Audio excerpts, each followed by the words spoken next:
জীবনের শেষ লইট্টা মাছ ফ্রাই করা খাওয়া আর সবচেয়ে বড় ভুল সিদ্ধান্ত যে আজকে আমি লইট্টা মাছ ফ্রাই করব।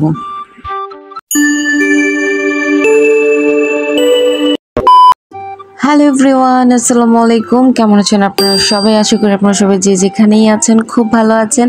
আর আমিও আল্লাহর রহমতে আপনাদের সবার দয়া সবার ভালোবাসে খুব ভালো আছি। চলে আসলাম আপনাদের মাঝে আজকে নতুন আরও একটা ভিডিও নিয়ে। আই হোপ পুরো ভিডিওটা দেখে আপনাদের অনেক ভালো লাগবে।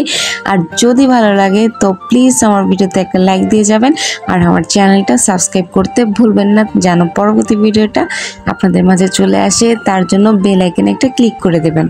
আজকের ভিডিওতে থাকবে লইট্টা মাছ ফ্রাইয়ের অভিজ্ঞতা, আমার কেমন গেল আমার লইট্টা মাছ ফ্রাইয়ের অভিজ্ঞতা, ঠিক আছে? তো পুরো ভিডিওটা দেখার জন্য আমি অনুরোধ করছি। আর অবশ্যই দেখলে বুঝতে পারবেন যে এই লইট্টা মাছের ফ্রাইটা করতে গিয়ে আমার কি অভিজ্ঞতা হয়েছে। আমার কিন্তু লইট্টা মাছের যে শুটকিটা, ওটা কিন্তু আমার কাছে অনেক ভালো লাগে। আমি কিন্তু ওই শুটকিটা অনেক পছন্দ করি।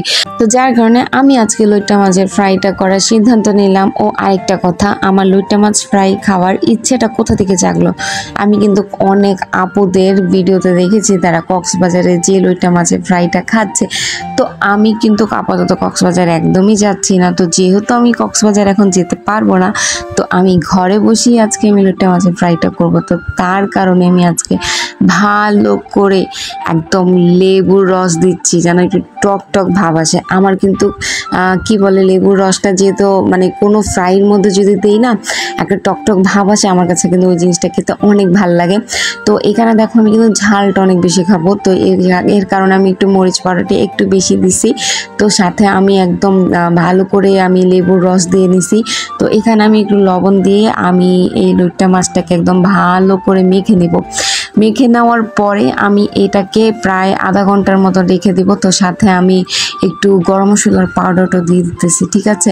তো এটা দেওয়ার কারণে না মানে একটা এক্সট্রা কোনো ফ্লেভার আসবে না।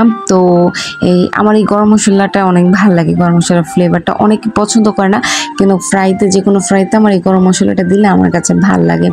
তো এরপরে আমি এখানে একটু কর্নফ্লাওয়ার দিয়ে নিতেছি। কর্নফ্লাওয়ারটা দেওয়ার পরে না এই ফ্রাইটা একটু ক্রিসপি হবে, ঠিক আছে? আর ফ্রাইটা যদি উপরের লেয়ারটা যদি ক্রিসপি হয় তো সেটা কিন্তু খেতে অনেক ভালো লাগে। তো এখানে আমি কর্নফ্লাওয়ার দেওয়ার পরে আমি কিন্তু একটু ময়দাও দিয়ে নিতেছি। আমি কিন্তু এখানে চামিচ মেপে দিতেছি, এটা কিন্তু বেশি দেওয়া যাবে না, কারণ বেশি দিলে আবার ভালো লাগবে না, মাছটা ভালোভাবে ফ্রাই হবে না, কিন্তু উপরের কোটটা ফ্রাই হয়ে যাবে। তো এই কারণে আমি একদম 1 চামচ করে দিয়ে নিছি। তো এখানে দেখো আমি লইট্টা মাছটা দিয়ে দিলাম, একে একে সবগুলো আমি ফ্রাই করে নিতেছি। আরেকটা কথা, এই কড়াইটা কিন্তু কালো, তো তেলের কড়াই তো একটু কালোই হয়ে যায়, এটাকে তোমরা ইগনোর করো। তো দেখো আমি একে একে সম্পূর্ণ লইট্টা মাছের ফ্রাইটা দিয়ে দিতেছি। তো এখন দেখো আমি একটা সাইড যখন হয়ে গেছে তখন আমি খুবই একদম আস্তে আস্তে আমি কিন্তু লইট্টা মাছগুলোকে উঠাইতেছি, কারণ এগুলো না এতটাই নরম হয়ে গেছে, মানে আমি কিন্তু বেশিক্ষণ রাখি নাই, জাস্ট একটু লাল হয়ে গেছে। তো যার কারণে নিচেটা যেন না পুড়ে যায়, এর কারণে আমি কিন্তু একটা একটা করে উঠাই নিতেছি ভালো করে। তো এপিট ওপিট করে আমি ভেজে নিব তেলে। তো আমি এতই আস্তে আস্তে উঠাইতেছি যে বলার বাইরে, যাতে কোনোভাবেই যেন না ভেঙে যায়, কারণ ভেঙে গেলে তো আর সেই জিনিসটা আর খেতে ভালো লাগবে না। তো আমি একদমই খুবই আলতোভাবে উঠানোর চেষ্টা করতেছি, কিন্তু তারপরও দেখো এটার অবস্থা কি হয়েছে।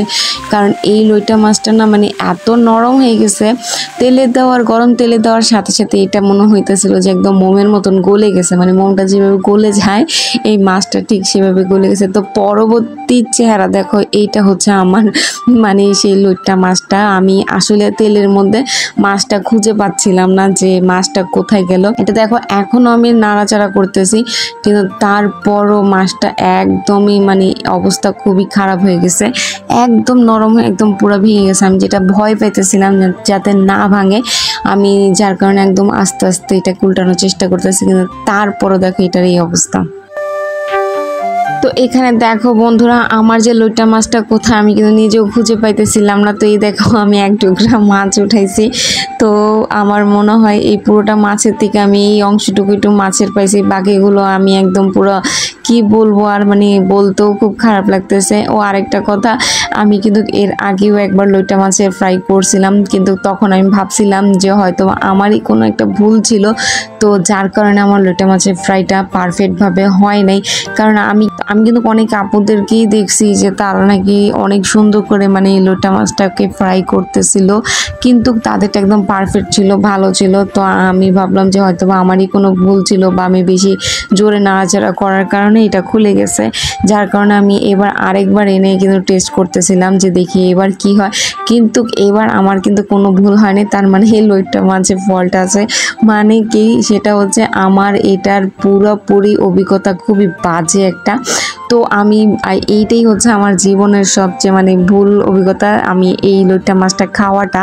আর এটাই হচ্ছে আমার শেষ আজকে আর লাস্ট ভিডিও লইট্টা মাছ ফ্রাইর। আর কখনই আমি লইট্টা মাছ খাবো না, কিন্তু শুটকিটা খাবো, কিন্তু মাছটার কখনোই খাবো না। তো বন্ধুরা, এই ছিল আমার আজকে লইট্টা মাছ ফ্রাইর একটা ছোট্ট একটা ভিডিও। আর টেস্ট বলতে গেলে আমার কাছে কিন্তু অনেক ভালো লাগছে, টেস্টটা কিন্তু পারফেক্ট ছিল। তো বন্ধুরা, কেমন লাগলো আমার ভিডিও? ভালো লাগলে তো প্লিজ আমার ভিডিওতে একটা লাইক দিন, আমার চ্যানেলটা সাবস্ক্রাইব করতে ভুলো না। আজকের মতন আল্লাহ হাফেজ।